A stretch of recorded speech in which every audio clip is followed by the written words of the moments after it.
Всем привет, вы на канале Дифи, мы играем в игру Drag Racing уличной гонки. Вы просите меня очень сильно рассказать, как я фармлю ресурсы. И да, на моем канале уже выходили такие ролики, но я решил снять еще раз подобный ролик и рассказать, как же фармить ресурсы в 2023 году. Будет интересно, я думаю, ролик будет полезен для вас, так что поставьте ему лайк, подпишитесь на канал. Ну а также ссылки на мои соцсети есть в описании под роликом. Ну и первое, что вы должны запомнить, это то, что бенз это ваша еда. Без еды вы не живете, то есть не играете. То есть бенз постоянно должен присутствовать. И как восстанавливать, получать бензин? Ну первое, бенз восстанавливается сам до 75 литров в течение 3 часов. Второй способ, как можно получить бенз. Вы можете получать бенз из купонов. Ну и третий способ, это обмен баксов на бензин. И я рекомендую этим заниматься, обменивать по 20 и по 50 баксов для тех, кто играет без клана, и делать это каждый день, потому что эти баксы вы за день сможете отбить и заработать. И благодаря тому, что вы получите лишних каких-то 200 литров, вы сможете нафармить еще какие-то ресурсы. Но если вы играете в клане, то я вам настоятельно рекомендую обменять 470 баксов на 500 литров бензина. Неплохой, кстати, курс, если что. Ну так а вы задаетесь вопросом, а куда мне теперь этот бенз тратить? Ну, тут много вариантов развития событий. Вы можете этот бенз искатать в обычных гонках, или же, возможно, покатать ПДД, что тоже довольно интересное занятие. Ну или же, если вы состоите в кланах, искатать этот бенз в территориях. Ну давайте начнем с гонок. Что вы можете получать в гонках? Допустим, вы еще не открыли автогонку. Что я вам рекомендую? Я вам рекомендую подобрать вам нужного вам соперника. То есть тот, который вам нравится по внешнему виду, возможно по лошадиным силам на тонну, и сделать с ним аж целых 3 заезда. Почему 3? Позже объясню. Вы можете, как всегда, выбрать тип коробки, на которой вы хотите ехать. Ну и, соответственно, сделать этот заезд, там прогореть резину. Ну и, соответственно, вы должны победить этого соперника, чтобы получить награду. У нас это налегке получается, Huracan где-то там остается позади. Ну и вот мы, проезжаем эту небольшую дистанцию. И что мы получаем? Мы получаем, первое, это репутацию. Репутацию вы получаете только когда вы состоите в клане. Второе, вы получаете опыт, а также монеты.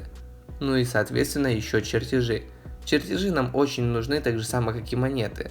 Ну и опыт тоже очень важен. Репутация, она в принципе ничего вам не дает, так что про нее мы забываем. Также не стоит каждый раз выходить и искать нового соперника. Нет, если вы выбрали его, вы должны с ним откатать 3 заезда, потому что когда вы будете катать следующий заезд, вы будете получать большее количество монет. Да, количество чертежей может меняться, количество опыта остается стабильным, ну и репутация тоже остается стабильной, но репутация, я повторюсь, дается лишь тем, кто состоит в клане, и сильно она не влияет на игроков даже клана. То есть репутацию вообще не берите в глаза, просто проехали. И так вы должны делать по 3 заезда и скатывать свой бенз. Но вдруг у вас доступна автогонка, она доступна либо с 50 уровня, либо если вы получили премиум статус. И автогонка в целом ничем не отличается от обычной гонки, она просто экономит ваше время. Вот вы на нее клацнули, и автогонка сама делает заезды с противниками, и тем самым также само зарабатывает вам ресурсы в виде монет, чертежей, опыта, а также репутации. Вы можете экономить свое время и в принципе катать в автогонке, разница будет незаметна. То есть это уже на ваше усмотрение, как вам хочется. Если мы уже поговорили про гонку, в целом мы там все сказали, что можно было сказать, я предлагаю перейти к заездам в ПДД и рассказать, чем они отличаются от гонки.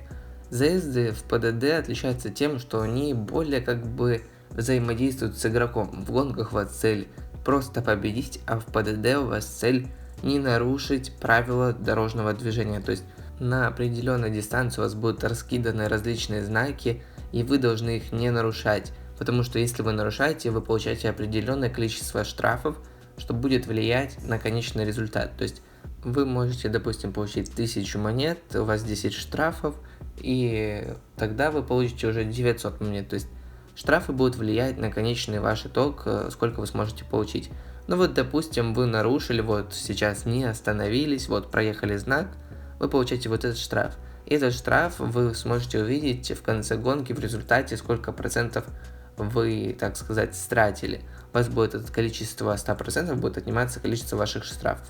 Если вы нарушите на 100%, разумеется, вы ничего не заработаете. Один заезд в ПДД стоит 25 литров топлива, и если вы не будете нарушать, вы сможете получать ровно то же самое количество ресурсов, что и вы могли бы получить в гонке или в автогонке. То есть какой-то там прямой разницы между ними нету, они одинаково будут вам приносить ресурсы, просто это сделано для того, чтобы игроку было более интересно, чтобы было какое-то разнообразие.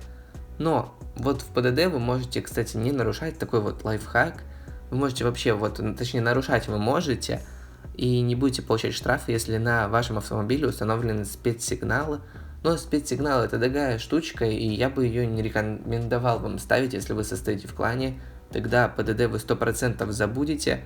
Но вот если вы решили играть без клана, то в ПДД на какой-то один автомобильчик вам понадобятся все-таки спецсигналы.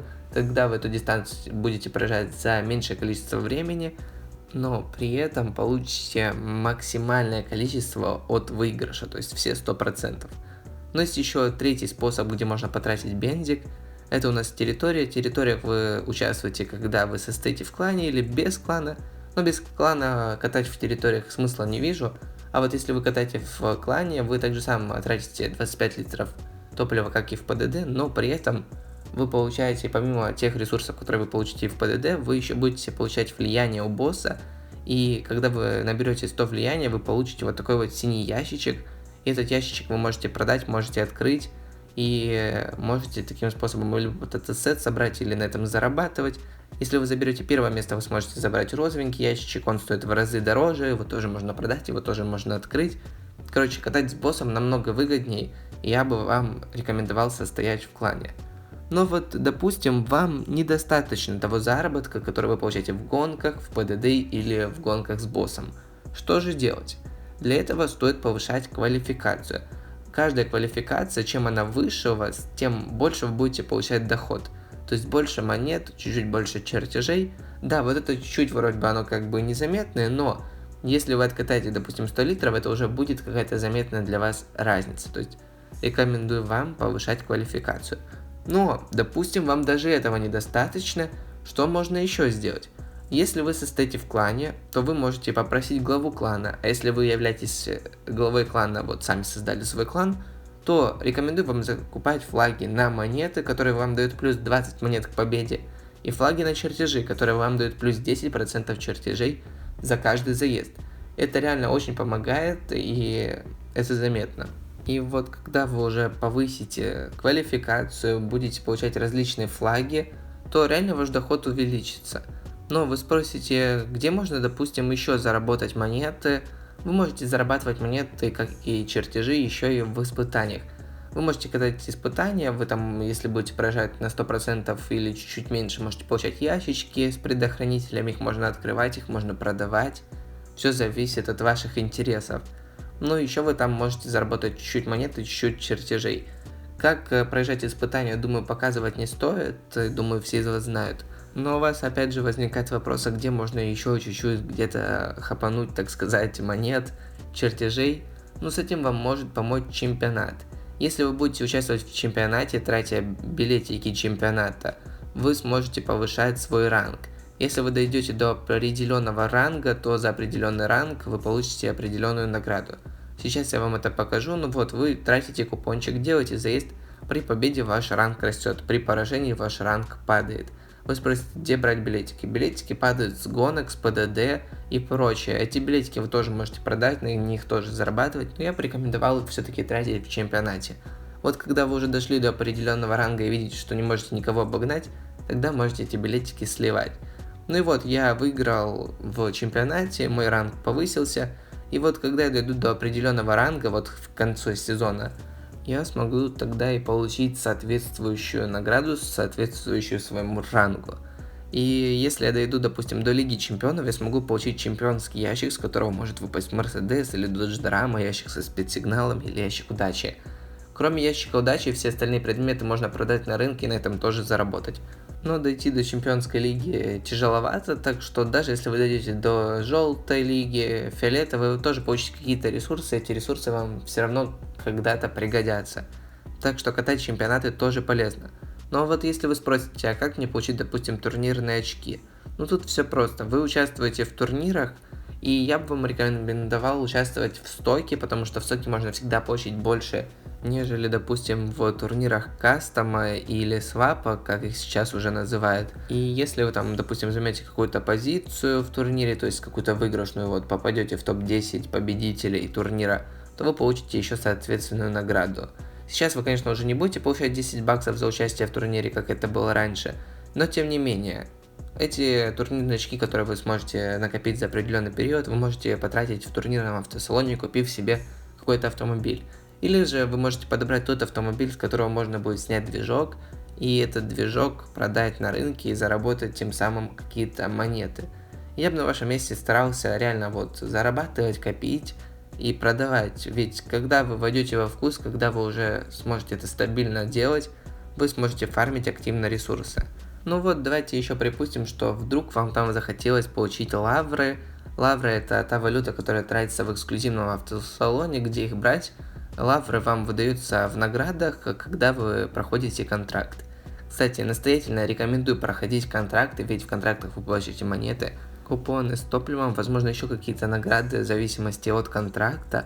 Ну и если вы выполните все задания, которые требуются, ежемесячно вы можете получить какой-то новый автомобиль, который тоже можно продать, можно прокачать. Так что контракт настоятельно рекомендую выполнять. Те, кто прошли основной контракт, конечно, от других контрактов не будут получать такую бурю эмоций, но тем не менее проходить их тоже стоит. Также стоит сбрасывать уровень, если вы доходите до 120 уровня, вы сбрасываете, получаете значок отличия, и дальше 110 уровня проходите дальше, опять же, при повышении своего уровня вы будете получать определенную награду. Также рекомендую пользоваться обменником, ведь здесь вы можете получить нужные вам ресурсы, то ли же это были коронки или какие-то баксы.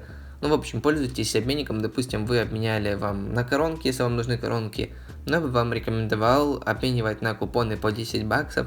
Стоит один купон 10 тысяч монет, доступны вам такие 3 операции, и вы эти баксы можете либо себе продать на аккаунт, либо продать на рынке и заработать на этом монеты.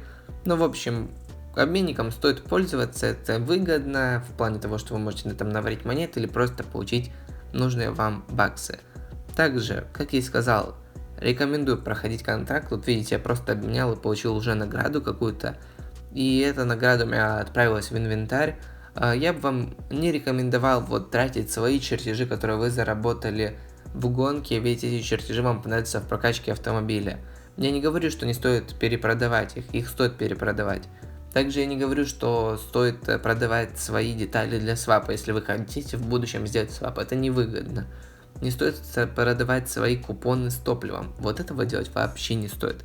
Вот если вы хотите вот продавать такие детали, вы возьмите, накопите определенную сумму монет, отправьтесь на рынок, полностью его возьмите, перелопатьте, проанализируйте все возможные ситуации, риски, закупитесь нужными вам чертежами или теми же самыми купонами или какими-то другими деталями, ресурсами. Закупитесь по выгодной вам цене, и когда цена начнет расти, попробуйте слить и на вот этой разнице заработать нужное вам количество то ли же монет, то ли же баксов. Вот так можно, да, реально перепродавать. Цены скочат вверх-вниз, вы можете вот даже статистику посмотреть, если у вас есть премиум статус. Но я вам скажу, что премиум статус вам вообще не нужен, автогонку вы и так получите. Ну а вот мониторить это можно и без премиум статуса. Также, если у вас, допустим, закончилось топливо, что можно делать еще? На чем можно заработать? Если у вас есть премиум статус, вы можете продать какой-то свой винил. Винил вы можете нарисовать в покраске. Вот у вас закончилось топливо, пойду нарисую какой-то винил. Нарисовали какой-то винил такой, или же какой-то еще другой. Выставили его на рынок, его покупают, тем самым вы получаете монеты. Понятное дело, что если вы нарисуете что-то некрасивое, то брать его каждый игрок не будет. Но вот если у вас удастся какой-то красивый получится сделать винил, то игроки его оценят и начнут его брать, тем самым вы сможете зарабатывать монеты. А вот если ваш винил получится продать более 200 раз, ваш винил перенесется в лучший, и тогда он уже будет продаваться по 100 баксов. Тем самым вы сможете зарабатывать баксы. Ну, в общем, такие вот методы тоже есть. Также, что еще? Вы можете зарабатывать баксы и монеты, если вы будете попадать в турнирный топ, вот в одиночный, в командный. Если вы в каком-то классе попадете в топ, даже в свапе или в стоке, то вы сможете получить какую-то еженедельную награду. Ну и вот я вам как бы рассказал все то, что делаю лично я, как лично я играю. Я вам настоятельно рекомендую быть в клане, настоятельно рекомендую повышать квалификацию, проходить контракты и многое другое. Просто надеюсь, вы что-то для себя взяли, вы услышали, что я, как лично я делаю, вы узнали то, что хотели. Но если у вас есть какие-то советы, вы можете их оставить в комментах, я думаю, это будет каждому из нас полезно. Ну и как всегда, в целом, надеюсь, ролик вам понравился, вы его оценили лайком, оценили мои старания, подписались на канал. Ну и с вами был, как всегда, Дифи, всем пока-пока.